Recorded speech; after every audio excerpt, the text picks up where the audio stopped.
Hey everyone, I'm Andrew, and today we're checking out the Nautical inflatable stand-up paddleboard from iRocker.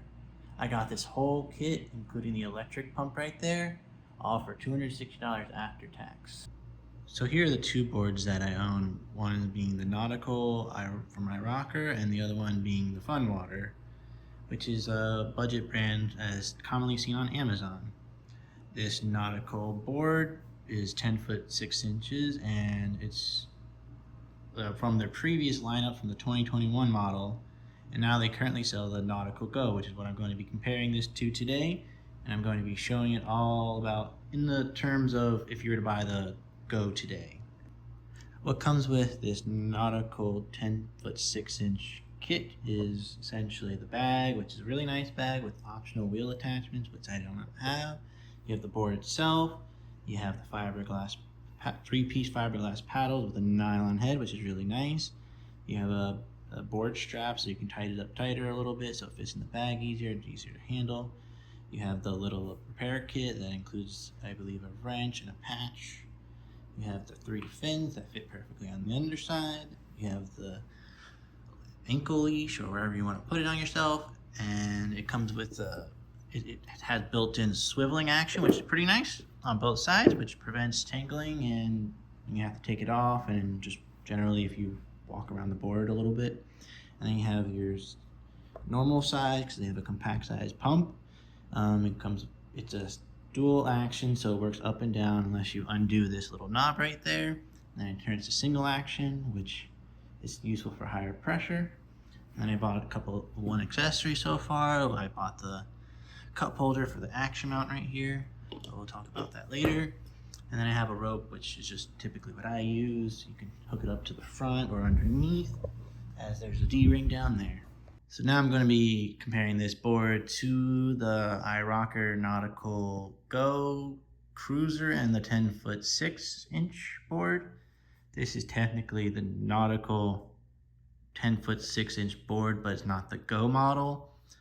As you can obviously clearly tell, the Nautical Go essentially you'll see the picture up here somewhere, and it essentially just doesn't have this whole back section, and it has an action mount somewhere like a rack back here, and then it has that over there so you can inflate or deflate it, and the handle's off-centered on purpose, and it just has one standard bungee section like that. This board is 10 feet 6 inches long, it is 32 inches wide, and it is 6 inches thick, and it weighs 22 pounds, just the board alone.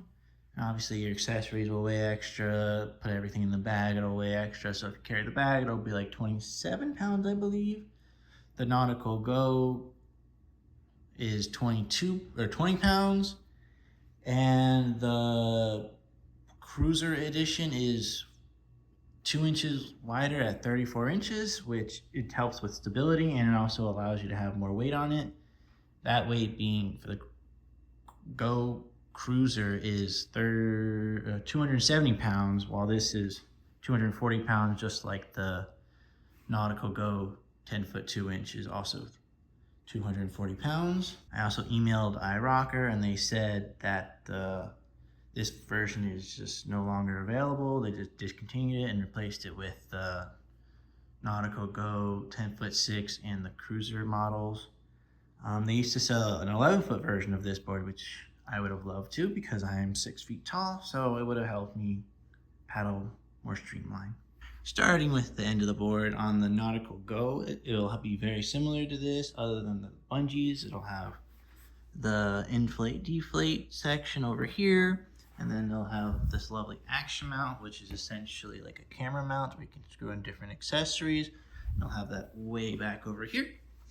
So essentially one of these will be replaced with that, and then you don't have any D-rings back here, unfortunately, and you don't have these little handles or that handle. Yeah, that's pretty much all at the back there. You'll still have the handle in the middle, but it's off-centered, so it works better for someone who's shorter, or the arms are shorter, I should say, so the arm reach is much easier for them. But if you're a longer person, you just go grab it on the other way, and it's more comfortable that way too. You'll still have your 4 D-rings, which works out nicely, which also I've did some research, and you can attach some D-rings to the back yourself, because you can see these aren't like sewn in. They're just used with some glue, and it works out pretty well. I will attach a link for the video if you want to buy one of these and attach some D-rings to it, or any pretty much inflatable there is on the market. I have no experience with it, though. Do not let me be the enforcer there. So after you get to there, you'll still have some bungees in the front. You won't have these little helpful handles either, or this front handle, which is unfortunate. But as you said, this action mount will be in the back, but being in the front is kind of nice, so then I can see my cup holder and whatnot.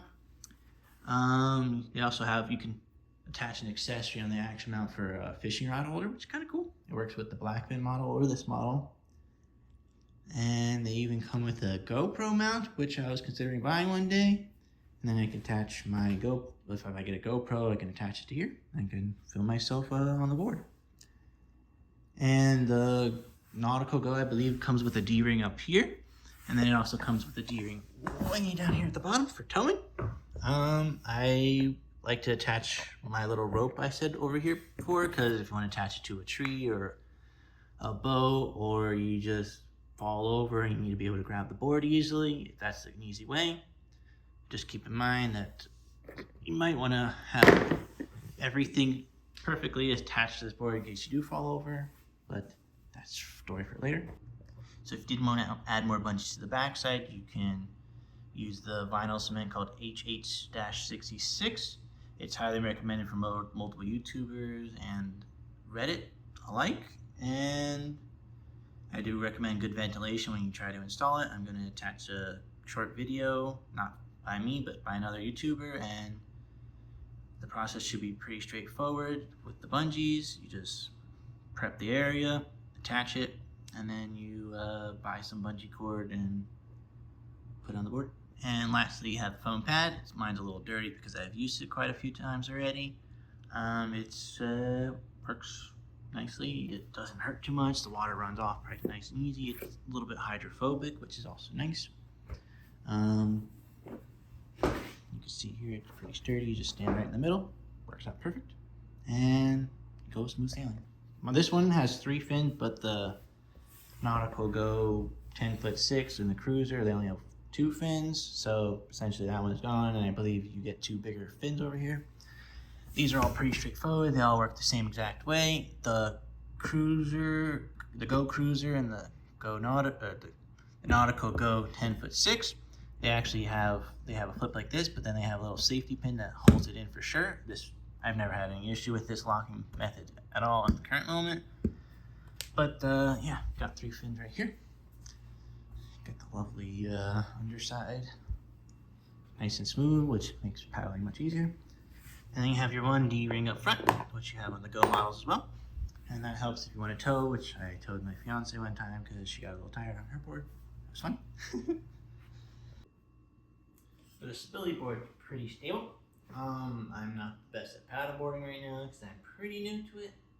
And I'm pretty tall, and I weigh about 180 pounds.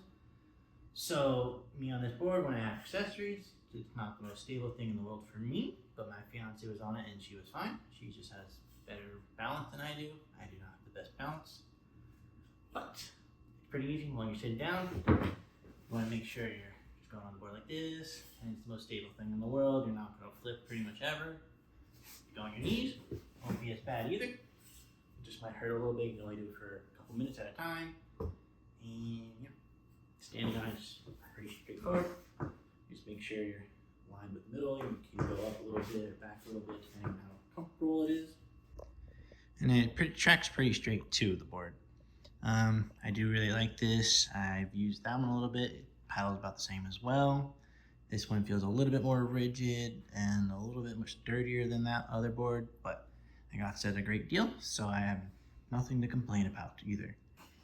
Now I'm going to talk about the durability of this thing. It's pretty tough. I do go over a little bit of rocks here and there, but it's usually from the shoreline, not real rocks or logs. It is made with dual layer PVC all the way around, and it has drop stitching supposedly. It's still less rigid than a hardboard, but this thing works great. I highly recommend it. because like I can't even make a little imprint in the board with my foot. There is one little tiny part that it has a little bit of seam issues, but that's you get that pretty much nothing. Don't mind the dirty floors. It's an apartment, so you can't get it clean ever. I guess that's also another thing too I gotta be aware of, but you can always just glue it up later at a future time when it gets a little bit bad, but that's a problem for future Andrew. Now the price of this board is pretty cheap for what I got it for, but the Nautical Go, you can get the board for just $150, just the board alone, no accessories, no leashes, I think just the fins, and that's all it comes with. You can also get the current accessories that are on Amazon right now for $349, or you could build your own kit on iRocker site, but some of the accessories are limited out of stock. I believe the paddle is a 5-piece aluminum paddle, which is less rigid than a 3-piece paddle, but I'll talk about the paddles later. And it's a good value overall, but I still would try to keep waiting because they do have sales very often. iRocker, Boat, all the other companies out there. But it's pretty good value for mine. So just wait for a deal or just splurge for it right now because no time like the present to go paddling. Overall, this is one of the best bang for your bucks models. I do recommend the Nautical Go for a nice value pick. You can obviously go much nicer. I know iRocker has the all-around, which everyone typically ranks as one of the best boards. Boat has their own boards. They have inflatable kayaks out there now. So in hindsight, if I knew how much I liked inflatable paddle boards, obviously I had no clue at the time. But sorry, that was my board. It's a little squeaky. But yeah, I would definitely consider getting an inflatable kayak next. So hopefully more companies come out with them, more competition, better. And they even have pedal boards now, but that's a story for another day. Overall, I really do recommend these boards. The Nautical Go is essentially the same core as this board. It proven time again. I've ridden this a half dozen times. That'll be great. It's backed by a 1-year warranty from iRocker.